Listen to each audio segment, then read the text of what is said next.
Temos aí Leonardo Amaral, já está aqui conosco.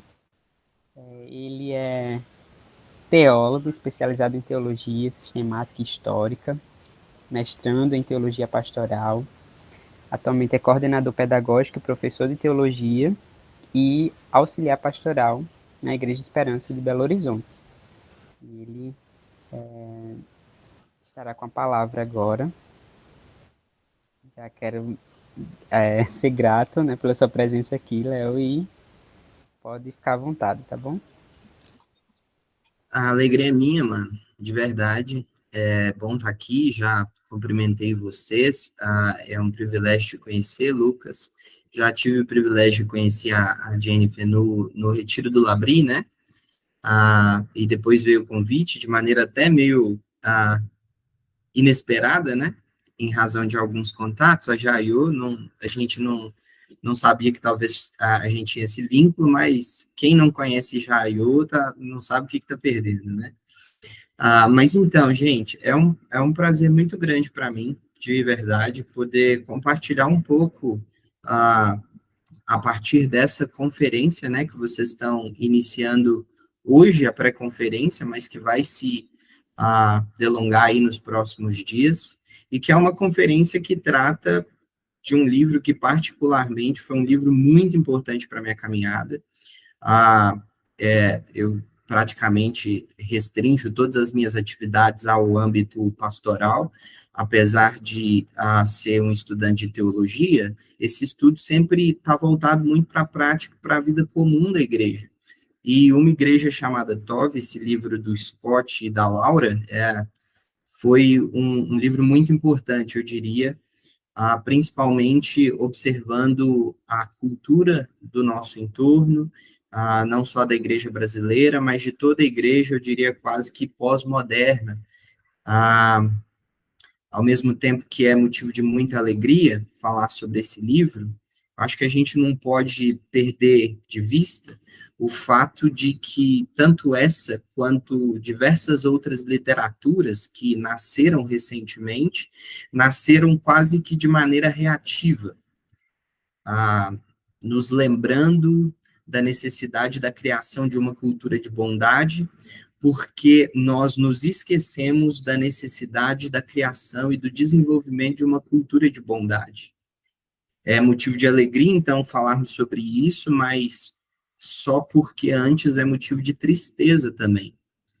O livro parte de várias declarações de diversos abusos que aconteceram em igrejas norte-americanas, de pastores e grandes nomes que influenciaram talvez a vida de alguns aí, mas eu diria que influenciaram também a minha, e escândalos e abusos que, sem sombra de dúvida, fizeram um coro ao apóstolo Paulo quando ele diz que vocês têm feito com que o nome de Jesus seja blasfemado entre os pagãos. Abusos dentro do seio da igreja são a completa antítese e contradição da própria igreja e do próprio evangelho. E o escândalo do nome de Jesus é proclamado quando nós vemos dentro de uma comunidade cristã, que deveria ser o lugar mais seguro da terra, um lugar de insegurança, de medo, de perseguição, de punição, e, portanto, o sentimento é agridoce. Agridoce principalmente porque quem é afetado não é só o testemunho do evangelho em meio aos pagãos, mas também o testemunho do evangelho em meio à própria igreja, porque, não sei você, mas eu acredito que eu não sou o único nesse Brasilzão a ter experimentado o privilégio de viver em uma comunidade com traços de uma cultura comunitária de abuso e maldade.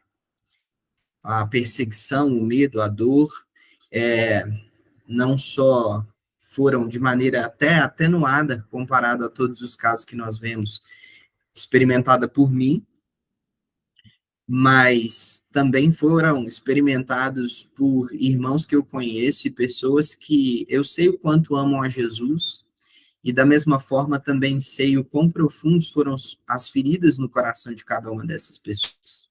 Então, repito, é um misto, tanto de alegria de podermos refletir um pouco mais sobre esse assunto, mas também de tristeza e compaixão, porque o problema ainda é vigente. E escrevermos e lermos e pensarmos sobre materiais dessa natureza deve sempre gerar em nós esse sentimento, tanto de esperança, porque a igreja é a igreja de Cristo, mas, sobretudo, também de compaixão, porque o material só foi escrito porque o problema ainda existe. Isso me lembra, evidentemente, o texto de Mateus 9, no versículo 36, quando o próprio Cristo, ele diz que, ao ver as multidões, Jesus se compadeceu delas, porque estavam aflitas e exaustas, como ovelhas que não têm pastor. O sentimento de Jesus por esses judeus, os quais ele viu e percebeu que não só necessitavam de cuidado, de atenção e de pastoreio, a expressão é clara, mas não tinham esse cuidado, atenção e pastoreio. E por isso estavam aflitas e exaustas. O sentimento de Jesus não é o sentimento de indiferença que talvez muitos irmãos e irmãs experimentaram nas suas comunidades religiosas quando, diante de alguma situação de abuso, talvez dentro de casa ou dentro de algum departamento da própria igreja, essa pessoa recorreu a um líder religioso e encontrou indiferença, talvez condenação, seja lá o que for. A postura de Jesus é a postura de alguém que se compadeceu dessas pessoas. E se ele se compadeceu desses judeus, o sentimento a nós, a igreja dele, é exatamente o mesmo. Não me parece que Jesus estava de braços cruzados ou ignorante a tudo que não só tem acontecido nos Estados Unidos, e é relatado não só através desse livro, mas de inúmeros outros dossiês, mas não me parece que Jesus está de braços cruzados e ignorante de tudo aquilo que tem acontecido também em solo brasileiro, porque a igreja ainda é a igreja de Cristo, e ela sempre será a igreja mística, a noiva do Cristo. E por isso ele se compadece dela, por isso a dor dela é a dor dele. E nesse sentido, nós precisamos nos preparar para a conferência, nessa pré-conferência, e não existe outra forma de nos prepararmos para ela, uma conferência que trata de assuntos tão delicados e oportunos, que não seja nos compadecendo. Esse é o único jeito. É lembrando que, independente de qualquer dor que qualquer sujeito, ou talvez nós mesmos tenhamos sentido ou passado com a igreja ainda é a igreja de Cristo, e Cristo ainda se compadece por ela, e que por isso nós também devemos nos compadecer igualmente por ela. Falar de tantos assuntos complicados, e talvez isso vai fazer mais sentido nos próximos dias de conferência, costuma, de certa forma, anestesiar o nosso coração. Quem lida muito com dor e ouve muito falar dos problemas da igreja, talvez se esquece do fato de que ainda é motivo de compaixão e de tristeza. E o texto não para aí. Essa é a beleza do Evangelho, porque o próprio Cristo, no verso seguinte, no verso 37, então Jesus disse aos seus discípulos: a seara é grande, mas os trabalhadores são poucos. Por isso, peçam ao Senhor da seara que mande trabalhadores para a sua seara. A tristeza de cada uma daquelas pessoas que Jesus olhou não era só motivo de compaixão, mas era também motivo de reação ativa e prática por meio do Cristo. Jesus nos ensina aqui, portanto, que nos compadecermos daqueles que estão aflitos e exaustos não é só compartilharmos da tristeza que eles têm e carregam, mas, sobretudo, é também assumirmos a nossa responsabilidade, observando que a seara é grande, que são poucos os trabalhadores, de não só resistirmos a essa cultura de maldade, mas promovermos uma cultura de bondade, a fim de que os feridos sejam sarados e de que não hajam mais feridos em nosso meio. E se houverem, que não seja por responsabilidade das nossas mãos, que não seja por indisciplina e indisposição do nosso coração. Eu acho que, tendo o coração alinhado com Cristo e sentindo o que ele sente acerca de cada uma das pessoas que foram feridas por sistemas religiosos que não promovem uma cultura de bondade, mas não só isso, também respondendo a essa demanda de maneira prática, com resistência e apresentando uma cultura, então, contracultural de bondade a esses sistemas, eu acho que é a única resposta que nós podemos dar em meio a tanto caos. Eu, particularmente, digo da minha própria experiência, vi muitos que, residindo dentro de comunidades em que o problema do sofrimento em razão dos sistemas religiosos opressivos e amedrontadores era o principal problema, essas pessoas saíram das suas comunidades, deixaram de manter a comunhão com os irmãos em Cristo, talvez até deixaram a própria comunhão mística com os irmãos em Cristo, abandonando a igreja e a fé cristã. Mas eu acredito que nenhuma dessas opções são as soluções para o dilema que a gente tem à frente. A solução é clara, ela é uma solução de resistência e compaixão.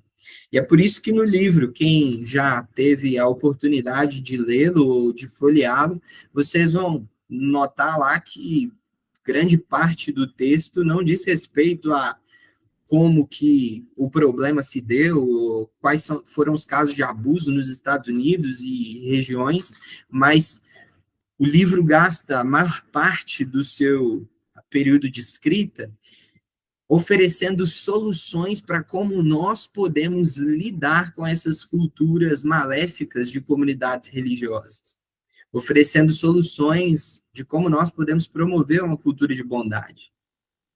E eu gostaria que, se você não teve acesso a esse material, ou se você teve, a gente revisitasse alguns pontos agora bem rapidamente, já que nos próximos dias você com certeza vai ouvir falar muito dele. E, antes de mais nada, o material, evidentemente, afirma que para resistirmos a uma cultura tóxica, é a expressão que eles utilizam, mas uma cultura de maledicência, de maldade, de opressão e medo, nós devemos cultivar uma cultura de bondade. A expressão cultivo e cultura são expressões correlatas. É através do cultivo que produzimos cultura. Portanto, as expressões cultivo e cultura estão presentes no livro quase de maneira intercambiável. E para que nós possamos criar uma outra cultura de bondade, nós não só criamos uma outra cultura, mas nós resistimos à cultura que existe antes dela. Então, esse é o processo.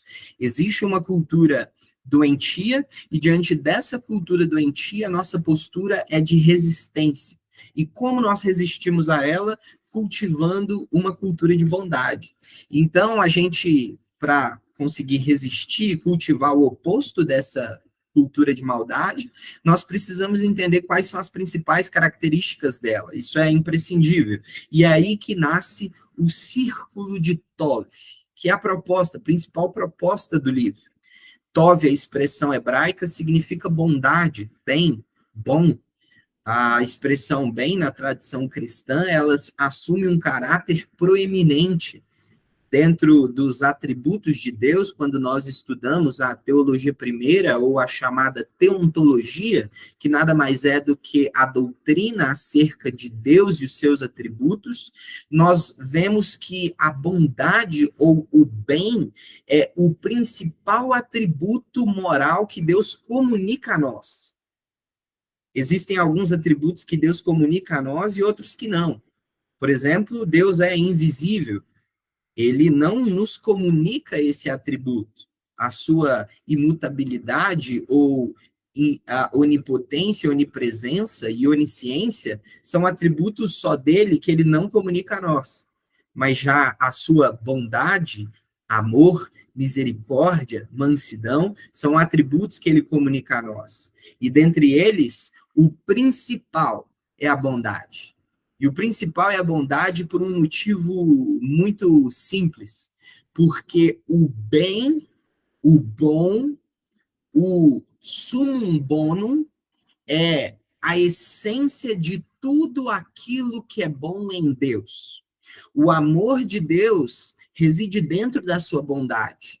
A compaixão de Deus reside dentro da sua bondade. A misericórdia, paciência e amor eterno de Deus reside dentro da sua bondade. E é justamente porque o centro moral de Deus é a sua bondade, que bondade é aquilo que nós mais deveríamos observar nas relações da própria igreja, na vida diária da própria igreja, já que a igreja é reflexo do próprio Cristo, que é a imagem invisível é a imagem visível, perdão, do Deus invisível. A igreja deveria ser também, sem sombra de dúvidas, marcada principalmente por essa bondade, que é esse atributo de Deus que emana amor, gentileza, paciência, cuidado, amabilidade, longanimidade. E é por isso mesmo que os autores optam a desenvolver uma cultura que se antagonize a uma cultura de maldade, opressão, narcisismo, medo, uma cultura de bondade, porque Deus é o Deus absolutamente bom, e da bondade de Deus nascem todos os demais bons atributos. Eles afirmam no livro, então, que nós devemos resistir à cultura do narcisismo, porque a cultura do narcisismo é a cultura que faz com que os nossos cultos públicos sejam cultos voltados à pessoa. O culto público é um culto de consumo. O líder e o membro da igreja, ele busca se colocar em um lugar em que ele é visto, e não só visto, mas ele é reconhecido como alguém superior aos outros. A cultura do narcisismo própria dessa cultura doentia e maléfica é resistida pela igreja através do círculo de Tove, através da cultura ou do cultivo da empatia. Quando nós nos colocamos no lugar do outro, ao invés de desejar que o outro se projete a nós, e que todo mundo se projete a nós, nós então nos projetamos ao outro. Uma outra característica também dessa cultura de maledicência, que nós devemos resistir e cultivar o seu oposto, é o medo. Medo pressupõe mérito e punição. Medo nas comunidades religiosas, as comunidades cristãs, deveria ser o maior absurdo de todos. Isso é, porque a graça, ela se opõe ao medo. O medo, ele só nasce no nosso coração quando entendemos que o mérito define se seremos punidos ou não. A graça se opõe completamente a isso. E a graça oferece ao pecador o perdão. E em uma igreja em que não há pecadores, em que só há narcisistas, o medo nasce. Mas o convite que nós, como igreja, somos chamados a responder é a cultivarmos não o medo, mas uma cultura de graça, de favor ao outro. Um outro traço também ressaltado no círculo de Tove é a cultura da institucionalização, que prioriza mais a estrutura do que as pessoas, do que o organismo vivo de Cristo, que são cada um dos indivíduos. Em razão do nome da instituição, nós depreciamos pessoas. Por isso que boa parte dos casos de abuso são ignorados, porque diante de um cenário em que o nome da instituição pode ser escandalizado ou envergonhado, nós silenciamos pessoas, nós silenciamos vítimas, nós ignoramos abusos. Como então resistimos a uma cultura que valoriza mais a instituição do que as pessoas, cultivando uma cultura que prioriza as pessoas, que valoriza cada indivíduo e cada pessoa. Sem as pessoas, o que seria a igreja? O que Cristo tinha, senão pessoas, quando fundou a sua igreja, em Mateus capítulo 16. É curioso porque não só essa característica é nos apresentada, mas ainda mais quatro. A quarta, então, é resistirmos à cultura da mentira. Em ambientes doentios, é comum que uma comunidade se volte à mentira como um mecanismo de guardar a própria integridade da instituição. Então, eu não vou priorizar a verdade, eu vou priorizar a mentira. Por quê? Porque a mentira preserva a saúde, o nome da instituição. Para isso, nós somos convidados a cultivar uma cultura de bondade, obviamente.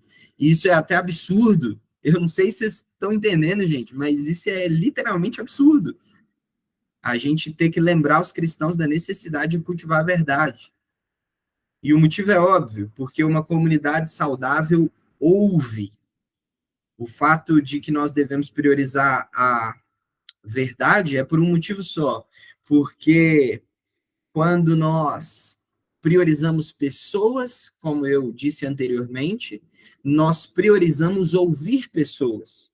E quando alguém tem alguma questão contra a própria igreja, ou contra algum líder, ou algum irmão da igreja, essa pessoa não é silenciada em nome da instituição, ela é ouvida.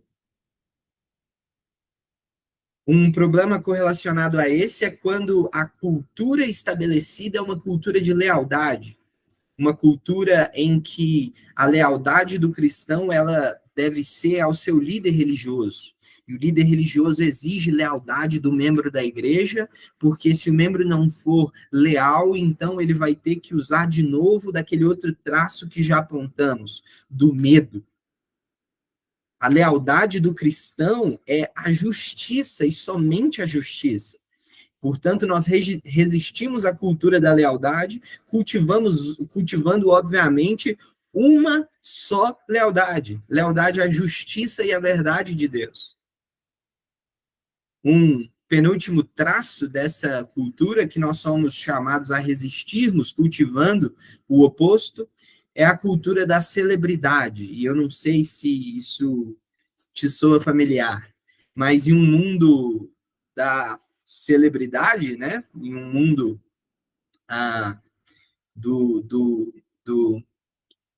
do pop, em um mundo em que todas as coisas elas têm que ser extraordinárias, o líder religioso narcisista, ele se aproveita exatamente desse traço da sua comunidade para fazer com que todos os holofotes se voltem para ele e que todas as pessoas, então, enxerguem o quão extraordinário ele é. Somos convidados a resistir a essa cultura de celebridade, apresentando, então, o cultivo do serviço. E o cultivo do serviço é proposto a nós justamente porque a estrutura hierárquica de Jesus é o serviço. Não existe celebridade no reino de Deus. O mais extraordinário dos homens, o próprio apóstolo Paulo disse: sede meus imitadores, assim como eu sou de Cristo. Se existe bem algum em mim, esse bem é derivado, não é radical. Esse bem não é primário em mim. Quem é o sumum bonum? Quem é o bem absoluto? É o próprio Deus. todo dom perfeito e toda boa dádiva vem do Pai das luzes. Portanto, se existe bem algum em mim, esse bem é derivado. E a celebridade não sou eu. Se existe alguém digno de glória, é o próprio Cristo. E como cultivamos, então, uma cultura antagonista à cultura da celebridade, apresentando uma cultura de serviço, servindo aos outros. Resistimos, por fim, à cultura da maldade, apresentando, então, diferente de uma cultura que valoriza demais a liderança, apresentando uma cultura que valoriza, na medida certa, a semelhança de Cristo e a imitação de Cristo. Os líderes, quando se colocam em um lugar que não são seus por direito, estão se colocando em um lugar que é de Cristo por direito. Portanto, um líder CEO da sua própria comunidade religiosa é um líder que busca se colocar em um lugar em que não lhe é próprio. Afinal de contas, o lugar próprio do líder é servir. Aquele que deseja ser maior, este que sirva. Se vocês repararam, então, traçando todos esses 7 principais pontos do círculo da bondade, um círculo que nos auxilia, de novo, a resistir à cultura da maldade e cultivarmos uma cultura da bondade, esse círculo nos remete só a uma postura, a postura de Jesus. Todos os adjetivos que somos convidados a cultivarmos no círculo de Tove são adjetivos que podem ser empregados claramente ao próprio Cristo. Isso me lembra de Filipenses 2, do verso 1 ao 4, quando o apóstolo Paulo adverte aos filipenses antes do centro da carta. O centro da carta aos Filipenses é de 5 a 11, onde nós temos um cântico direcionado ao louvor e honra e glória a Cristo Jesus. Mas antes disso, do verso 1 ao 4, o apóstolo Paulo introduz: portanto, se existe alguma exortação em Cristo, alguma consolação de amor, alguma comunhão do Espírito, se há profundo afeto e sentimento de compaixão, então completem a minha alegria, tendo o mesmo modo de pensar, e tendo o mesmo amor, e sendo unidos de alma e mente. Não façam nada por interesse pessoal ou vaidade, mas por humildade, cada um considerando os outros superiores a si mesmo, não tendo em vista somente os seus próprios interesses, mas também os dos outros, o exemplo de Cristo na humilhação. E aqui, a partir dos versos 5 a 11, nós não só vemos, como dos versos 1 a 4, o apóstolo Paulo nos incentivando a assumirmos uma cultura de bondade que assume uma visão humilde de si mesmo, enxergando o outro como superior e nós como inferiores, e, portanto, nós como devedores de serviço, de cuidado ao outro. Mas do verso 5 ao 11, nós vemos o apóstolo Paulo nos mostrando que o maior exemplo que nós temos para assumirmos essa postura de cuidado e de bondade é o fato de que Jesus assumiu essa postura de cuidado e de bondade. E a partir do verso 5, ele diz, o maravilhoso hino cristológico: tenham entre vocês o mesmo modo de pensar de Cristo Jesus, que mesmo existindo na forma de Deus, não considerou ser igual a Deus, algo que deveria ser retido a qualquer custo. Pelo contrário, ele se esvaziou, assumindo a forma de servo, tornando-se semelhante aos seres humanos, e reconhecido em figura humana, ele se humilhou, tornando-se obediente até a morte, morte de cruz. Por isso também Deus o exaltou sobremaneira e lhe deu o nome que está acima de todo nome, para que ao nome de Jesus se dobre todo o joelho, nos céus, na terra e debaixo da terra, e toda língua confesse que Jesus Cristo é o Senhor, para a glória de Deus Pai.